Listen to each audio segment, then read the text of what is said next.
नमस्कार, जय श्री कृष्णा, हर हर महादेव। दोस्तों, आपका एएसपी ज्योतिष में बहुत बहुत स्वागत है। आज मैं बात करने जा रहा हूं, बहुत ही गंभीर विषय है, विवाहित जीवन में तनाव। दोस्तों, आपने देखा होगा आजकल के आधुनिक युग में विवाहित जीवन में तनाव, क्लेश, सेपरेशन, तलाक के जो मामले दिन ब दिन बढ़ते ही जा रहे हैं।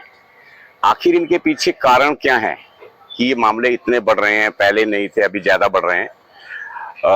आखिर कुंडली में कौन से ऐसे ग्रह हैं जिनके कारण विवाहित जीवन में तनाव आता है या सेपरेशन तक की नौबत आ जाती है, और कैसे आप उन ग्रहों का उपचार करके, उन ग्रहों का उपाय करके अपने विवाहित जीवन को तनाव मुक्त बना सकते हैं। संपूर्ण जानकारी दूंगा आपको मैं इस वीडियो में, अंत तक देखिएगा।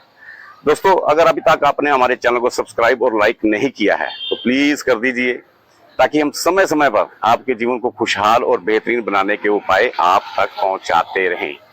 अगर आप अपनी जन्म कुंडली का विश्लेषण हमारे से करवाना चाहते हैं तो वीडियो में नंबर दिया हुआ है, आप उस पर संपर्क कर सकते हैं, आपको संपूर्ण जानकारी दे दी जाएगी। चलिए स्टार्ट करते हैं वीडियो की विवाहित जीवन को तनाव मुक्त कैसे किया जाए।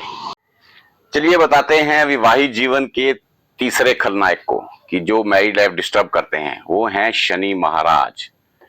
शनि महाराज जो हैं ये बहुत बड़े प्लैनेट हैं। इनका जो रहता भी है, सर्कल रहता है, ये 2.5 साल एक राशि में आते हैं, तो ये बहुत ज्यादा इफेक्ट करते हैं। शनि क्या है, स्लो स्लो काम करने वाले हैं, इनको जल्दी जल्दी नहीं चाहिए कुछ चीजें। और ये शनि को आप टीचर भी कह सकते हैं। ये पहले आपके एग्जाम लेते हैं, बाद में आपको सिखाते हैं। ये टीचर थोड़ा उल्टा है, टीचर पहले एग्जाम लेता है, पहले सिखाता है फिर एग्जाम लेता है। लेकिन शनि महाराज पहले एग्जाम लेते हैं, टेस्ट लेते हैं, फिर उसके बाद सिखाते हैं। और शनि की जब स्पेशली शनि जब यहाँ पे 1 नंबर में होंगे, तो आप एक प्रथम भाव में होंगे, आपके लगन में होंगे, तो आपकी मैरिड लाइफ 95% डिस्टर्ब रहेगी।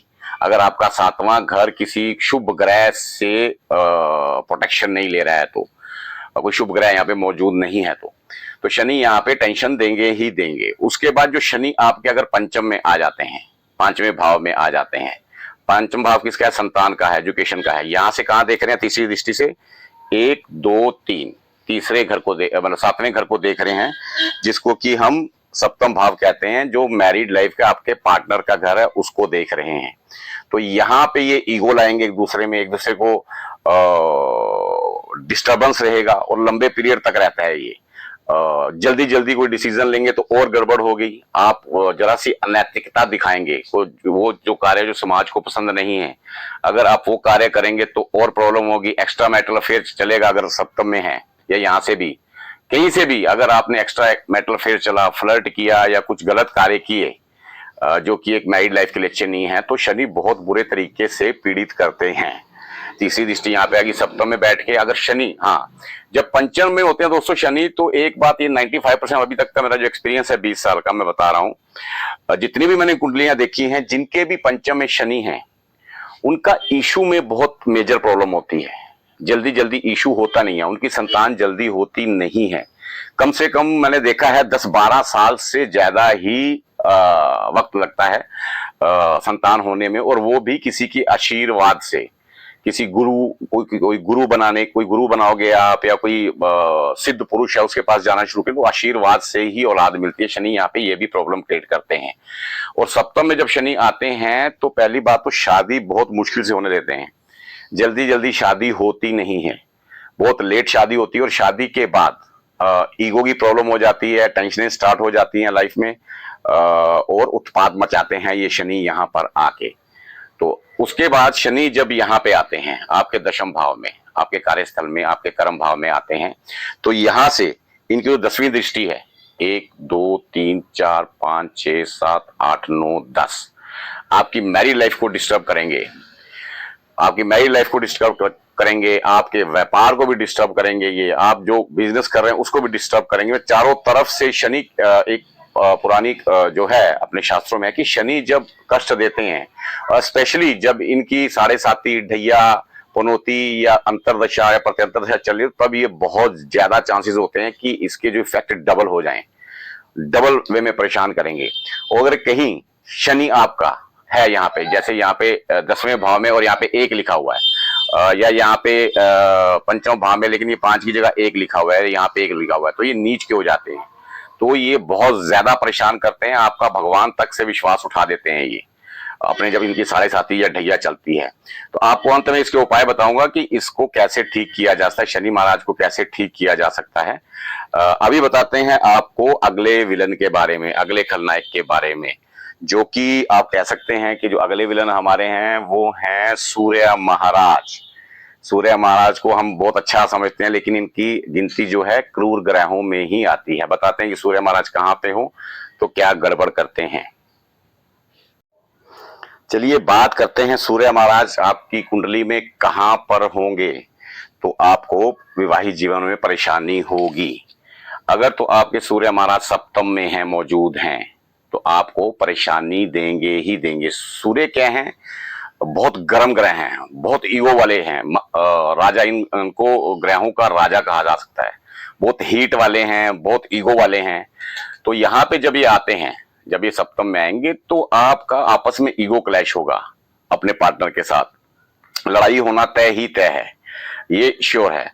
और सूर्य जब यहाँ पे आएंगे तो अगर अकेले सूर्य हैं तब तो आपको प्रॉब्लम देंगे ही देंगे वो।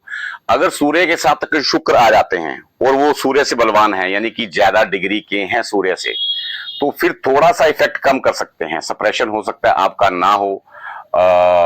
और लेकिन सूर्य जब यहाँ पे आएंगे तो ये बात आप श्योर रखिए, ये 95% केसेस में मैंने बात देखी है कि जब सूर्य सप्तम में होते हैं तो जो कपल्स हैं वो रह नहीं पाते साथ में, किसी भी कारणवश होता है। जरूरी नहीं कि कुछ तू मैं चल रही है या लड़ाई चल रही है। कभी कभी ऐसा होता है कि आप हस्बैंड या आपके वाइफ किसी दूसरे स्टेट में काम कर रहे हैं, या आपका जो वर्किंग पैटर्न है, आपकी शिफ्ट अलग है, उनकी शिफ्ट अलग है, तो अलगाव बहुत ज्यादा सूर्य यहाँ पर करते हैं जब सप्तम भाव में आते हैं।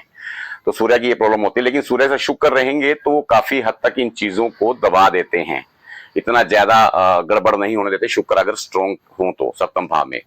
और तीसरी बात क्या है कि अगर काल पुरुष की कुंडली से देखा जाए, जो हम देखते हैं नॉर्मली वैदिक एस्ट्रोलॉजी हम गोचर का करते हैं, वो काल कुंडली से करते हैं, उनके हिसाब से ये पहला जो भाव रहता है वो मेष का रहता है, और 7वां जो घर है, सप्तम भाव है, ये आपके तुला का हो जाता है। यहाँ पे आके सप्तम भाव तुला का हो गया तो तुला राशि में सूर्य नीच के हो जाते हैं।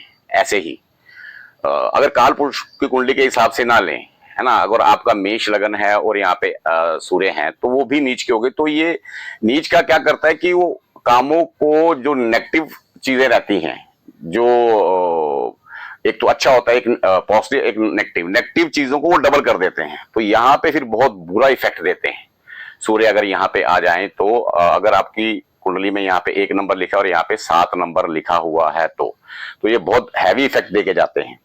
अभी सूर्य का बताते हैं कि सूर्य अगर आपके अष्टम में आ गए, अष्टम को अच्छा नहीं माना जाता है, अष्टम को अच्छा नहीं माना जाता है। अगर लेडी की कुंडली में, लड़की की कुंडली में सूर्य यहाँ पे हैं तो उनका सप्रेशन 95% श्योर है।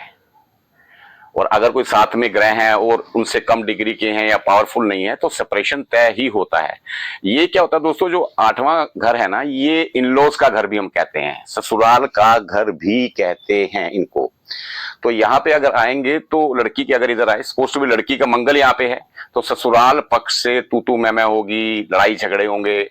सूर्य अगर यहाँ पे हैं तो ससुराल वालों की वजह से आपको अपने हस्बैंड से अलग होना पड़ सकता है, हस्बैंड से लड़ाई हो सकती है। आप बोलेंगे कि मेरे हस्बैंड वहां पे इनलॉज की, मेरे जो इनलॉज हैं उनके फेवर में बोल रहे हैं। तो सूर्य यहाँ पे ये प्रॉब्लम क्रिएट करते ही करते हैं। अगर आएंगे तो आपकी इनलॉज से नहीं बनेगी, और अपने हस्बैंड से भी काफी हद तक चांसेस हैं, 95% चांसेस रहते हैं कि डिवोर्स होकर ही रहेगा। डिवोर्स को बचाना मुश्किल हो जाता है।